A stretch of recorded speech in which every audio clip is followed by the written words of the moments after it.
It was concurrent with the Brown decision when I got to Topeka, you know, Brown versus Board of Education. And I had had problems at Bob Jones with racial discrimination.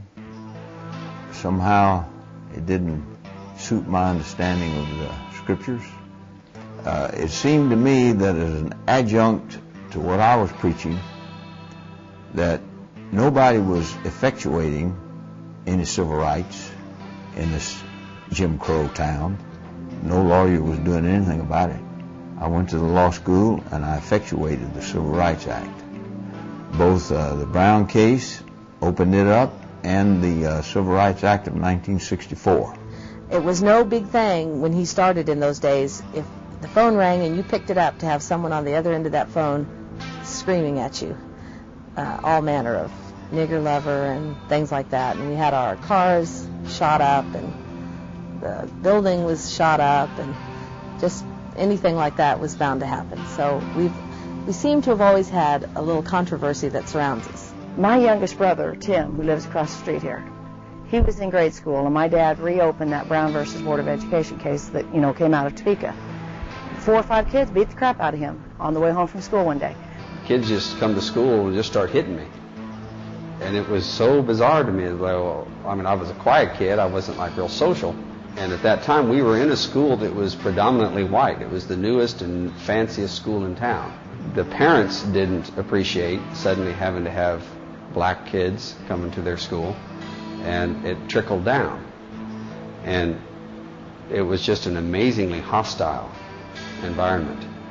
I'm telling you that when you read that God has of one blood created all nations of men, it is impossible thereafter to believe that any one of them is different, essentially, fundamentally, or better or worse than any other one.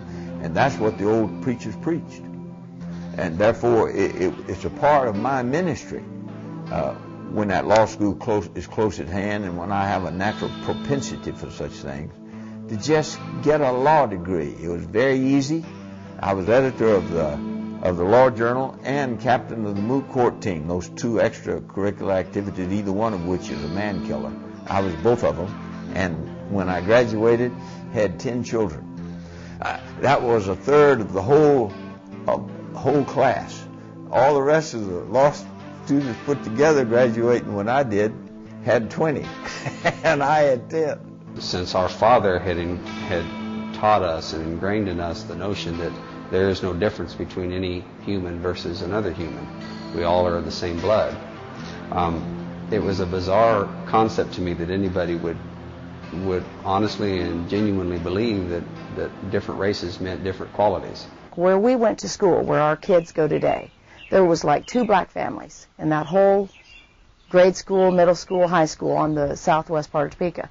Today, it's more like a third of the kids are black because of that reopening of that case. For the last 46 years, we've declared war on this community by lawsuit after lawsuit for black civil rights.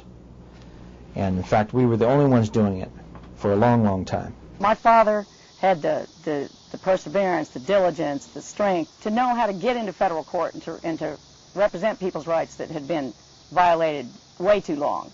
And he got big victories, big money judgments. I had the first all-white jury give a black assistant city attorney here a whole lot of money because they had fired him and replaced him with a young white lawyer right out of law school, a guy named Bill Glenn, Glenn versus Topeka. There's guys still wetting their pants just over the prospect of having to litigate with him. I'm talking seasoned attorneys, physically afraid. They would shake when he'd come to the courtroom. He was a wild man.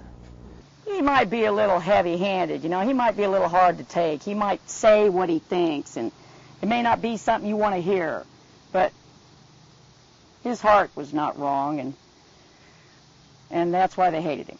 Back then, the challenge was, why do you want to disrupt the community? That was basically it. Why, when everything's so peaceful and wonderful, it's okay. People are just trying to learn to get along with black people. You know, you can't, I ain't got nothing against black people. I think everyone ought to own one, that kind of a attitude. In this community, they hated us for the first 40, 50 years because we said, one law shall be to him that is homeborn and to the stranger that sojourns among you, and that he is made of one blood, all nations to dwell upon the earth, and hath appointed beforehand the bounds of their habitation. During the Civil Rights Movement, at KU, there were lots of sit-ins, and those black students would be arrested, and there was a prosecutor over in Douglas County that would prosecute them. So one of the first things my dad did when he got out of law school was go over there and defend those students. And one of those students was Gale Sayers. They couldn't get a white lawyer to go to Lawrence and defend Gale Sayers and those 102 black people. So they came to me. And we commenced to suffer the same kind of vilification by the paper, same kinds of assaults and batteries, beating my kids up because I was determined by God Almighty in heaven that this was a shame and a disgrace, and we were going to stop it. And then the people came along that didn't have any money, and nobody wanted to be bothered with them. They're just trash anyway. But their rights were at stake, and he didn't care they didn't have the money.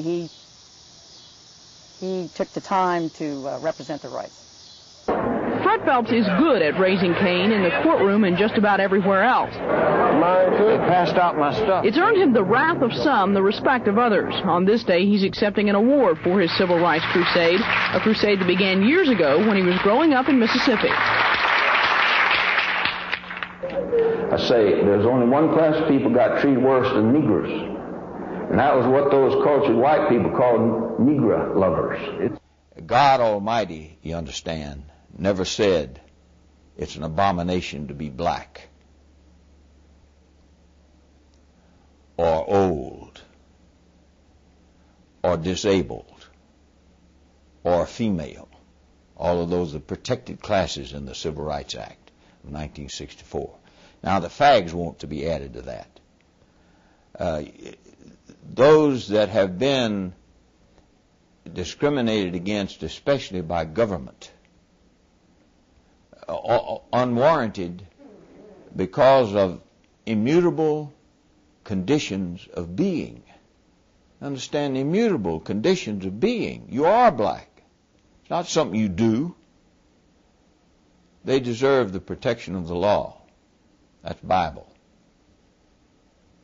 But these evil creatures that the Bible calls beasts and other uncomplimentary names and metaphors, they define themselves not by an immutable condition of being, but by conduct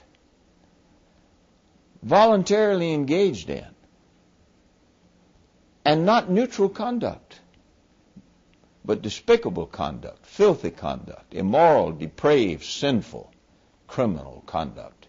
And they say, look, I voluntarily engage in this filth, therefore pass laws to make me a protected class. So you can't even preach against me. You can't even preach against me.